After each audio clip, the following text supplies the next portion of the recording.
So, Todd, did you recently see what Paul Heyman said about Cesaro? Yeah, he's talking about how Cesaro could have been a star in the WWE and how they fumbled him pretty hard. Yeah, and remember Daniel Bryan was ripping on John Cena and Vincent for that too. Yeah. He doesn't have it. He has whatever it was, but the WWE didn't see it.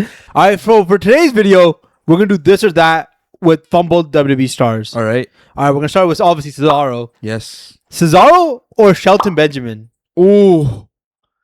Cesaro was such a specimen, you know. I think if anybody should have gotten a main event match at least, like Paul Heyman said Brock Lesnar was the guy he should have taken on. Yes. It should have been Cesaro versus Brock Lesnar. That could have been a match, one of the best matches of all time. I agree. But you look at Shelton Benjamin in 2005 when he had the match against Shawn Michaels and you see how he took that super kick and all these crazy matches. I always loved his in-ring style. These guys both had great in-ring styles. I think that's tough though because Cesaro was paired up with Paul Heyman, so that's why they fumbled biggest because Paul Heyman's a great mouthpiece. Cesaro can do in-ring stuff. Shelton Benjamin, I feel like they gave him a lot of opportunities still, even though they failed to capitalize on those opportunities in a way. I still gonna take Cesaro because I feel like Shelton Benjamin in his era, there's a lot more competition. Yes. Ruthless Aggression era, there's a lot of solid wrestlers. Top of the card was stacked. Where in the mid 2010s, I feel like the WWE still was looking for more stars, and Cesaro could easily become one of them. I agree. All right, so Cesaro or Wade Barrett? Oh. I got some bad news for you. I got bad news for Cesaro because I feel like Wade Barrett was underutilized pretty badly. Like WWE, if they never fumbled the Nexus for John Cena match, he probably would have been one of the bigger heels coming out of that. He was red hot right away. He was the leader of this cult. They could have built up the storyline to WrestleMania if you wanted Cena to eventually beat him. You could have built it up more for Wade Barrett, or you could have had somebody else beat Wade Barrett because if you want to build more stars. But I think Wade Barrett at that time, the WWE had no talent. It was John Cena, Randy Orton, and then a bunch of mid-carders who were in the main event. Like Sheamus, he's a solid in-ring talent, but he was a mid-carder in my opinion in the main event. They could have used a guy like Wade Barrett in the main event. Yes. It would have worked out perfectly. I think Wade Barrett was a bigger fumble. I think Wade Barrett, compared to Cesaro and Shelton Benjamin, he had better mic skills, right? He was better on the mic, and he could cut a promo better. Bad News Barrett was such a good promo. Yeah. He was a great promo. All right, so either this or that, Wade Barrett or Rusev. Ooh. I just think Rusev is very entertaining. Rusev Day was fun. And I mean, you know what? He's back in the game now, so his career's not over. I think he still will be like a solid mid-card in the WWE. I still think Wade Barrett not becoming a main eventer when the WWE could have made him a main eventer, that was a massive fumble. Exactly. I don't see Rusev as a main eventer for some reason. I see him as like a solid mid-carder. All right. Wade Barrett or Samoa Joe? Ooh. You know what? It's hard because Samoa Joe is already a made man. He is a made man. And I don't think he ever needed to make it in the WWE to truly, he didn't need to be in the main event or anything like that. He was already Samoa Joe. If they just kept him around and let him just wrestle, just kick ass, it would have been fine with me because I grew up watching Samoa Joe in TNA. He's already killing it back then. Yeah. I'm gonna stick with Wade Barrett still. Damn, man. I would have took Samoa Joe. Samoa Joe just didn't need it though. He didn't. He didn't need it at all. It would have been nice. He's a legend or he's a made man no matter what. All right. Wade Barrett or John Morrison? Wade Barrett. John Morrison, I just didn't like the parkour stuff. He was sick, he did a lot of cool stuff. I just didn't buy into it, Not even when he was ECW champion? No, I didn't buy into anything. When he became John Morrison, what's it called? What's his name before? Mercury. I'm a Mercury. Mercury kind of guy. Nitro. Johnny Nitro type of guy, sorry. He was Nitro. All right. Wade Barrett or Mr. Kennedy? Now you have a loss here, Wade Barrett. You're gone. Mr. Kennedy, he was amazing. He was. He was insane. He had a great gimmick. A gimmick that still stands to this day. Yeah. That was an original gimmick, I felt like, where he just came down with the mic and announced himself twice. He had an amazing rivalry with Undertaker, I remember from when we were kids.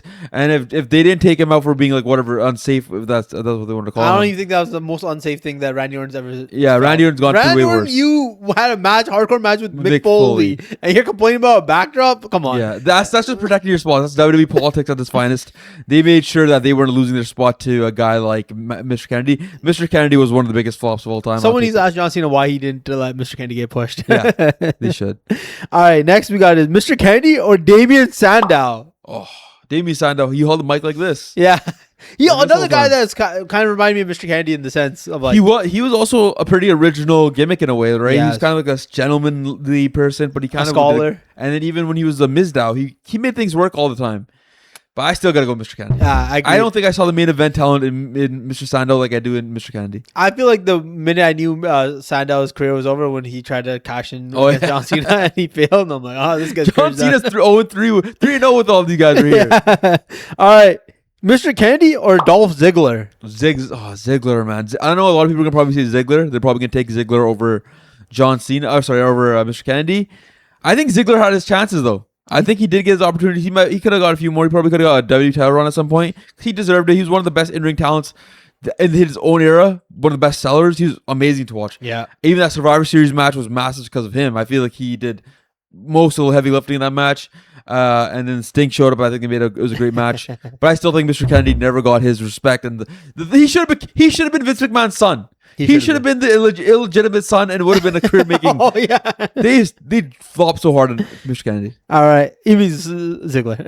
No, Mr. Kennedy. Oh, Mr. Kennedy. Oh yeah. You're right. Mr. Kennedy or Christian Cage. See, another guy who's still a made man in his career, man. Yes. Christian outside of the WWE versus Christian in the WWE are two different wrestlers. Yeah.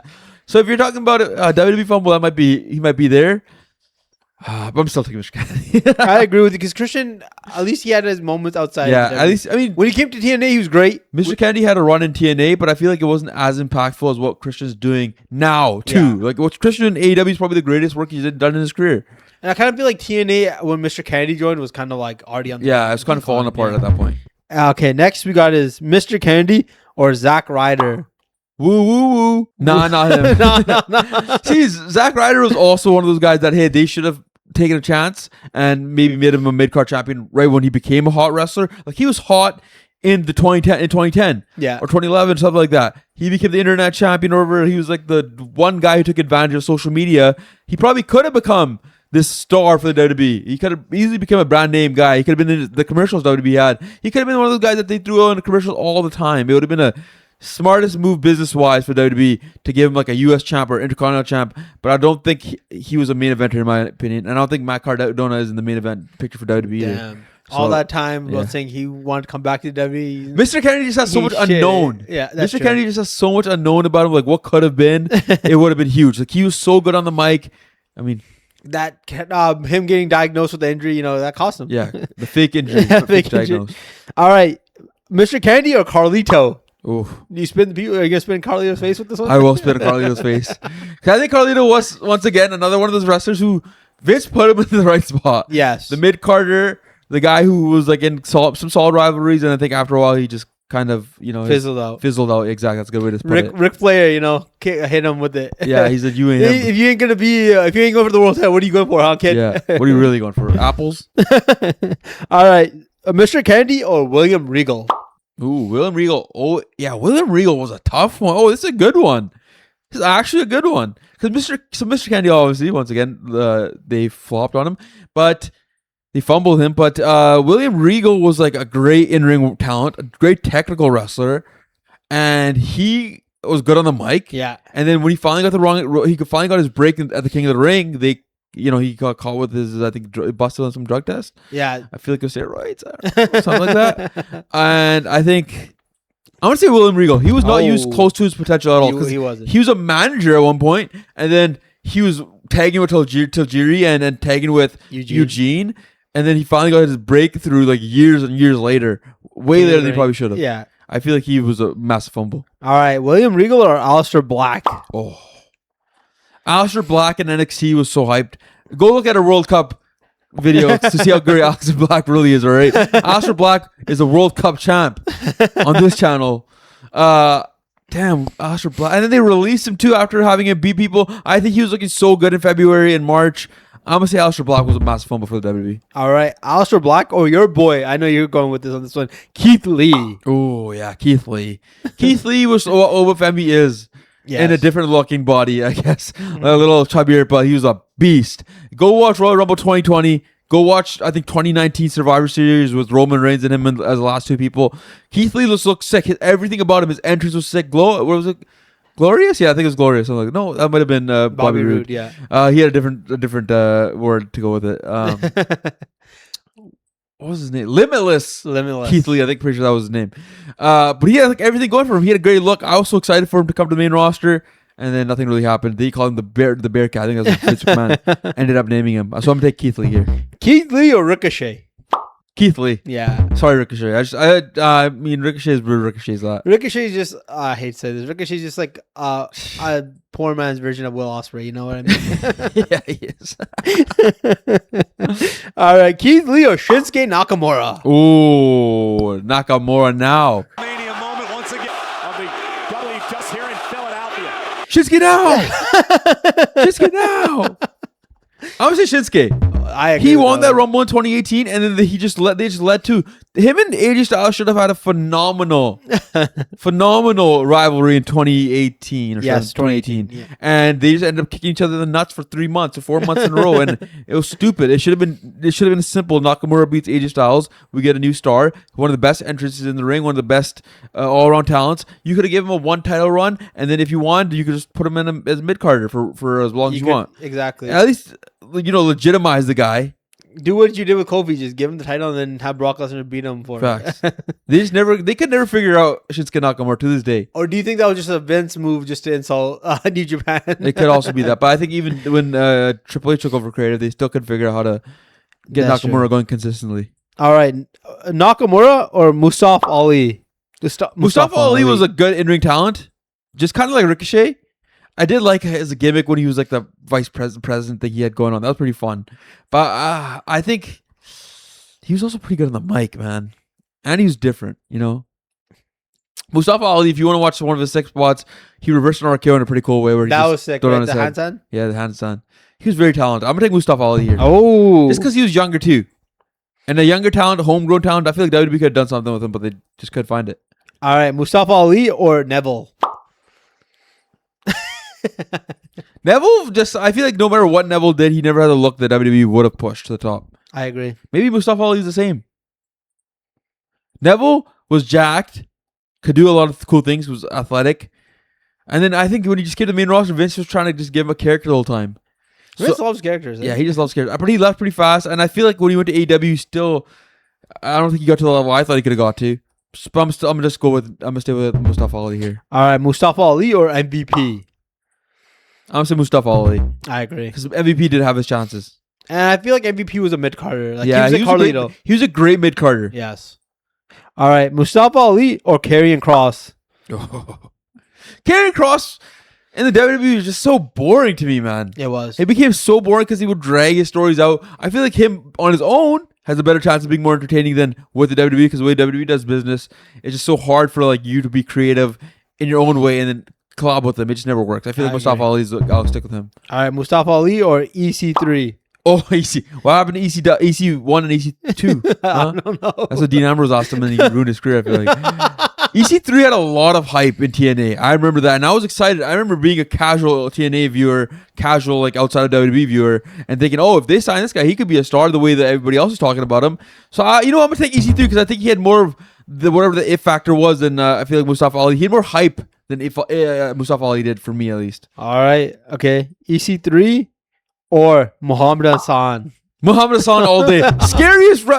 I was so scared. When they attacked Undertaker, he choked the Undertaker. The Undertaker. He was beating everybody too. He was beating Benoit. I remember he beat Benoit, beat Jericho, all these wrestlers. And you're like, yo, this guy, they were doing a great job of building him up. And one misstep ruined it all for them. And also, like, I guess the gimmick was like in poor taste too. Yeah. Like, the guy was clearly talented. He could cut a good promo. He was believable in the gimmick. He made things work.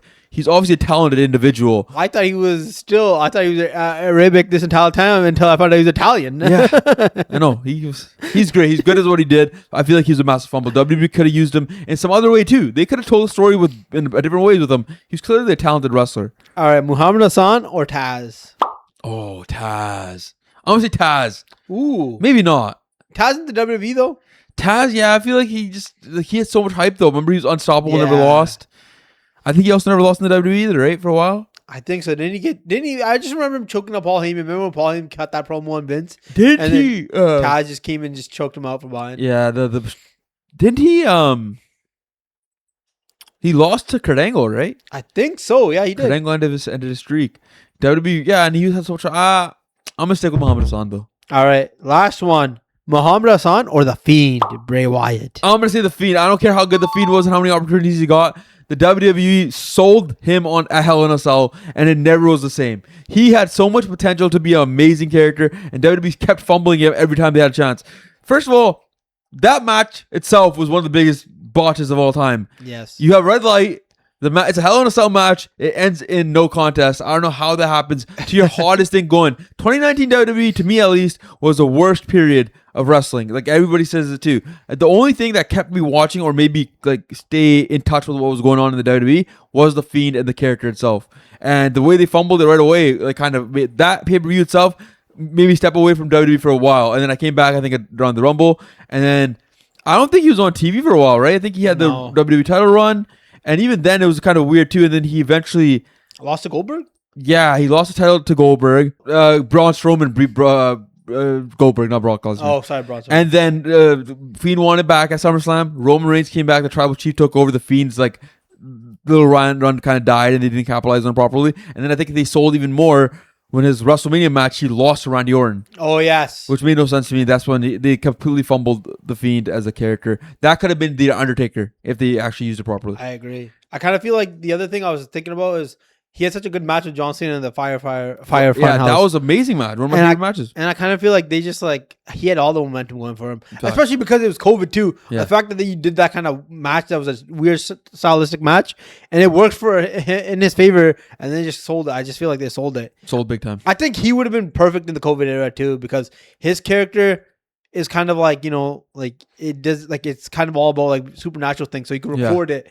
And you can do all this other stuff. And you don't need a crowd, right? Right. And I think the fact that they can't even get that right is like, come on. They sold.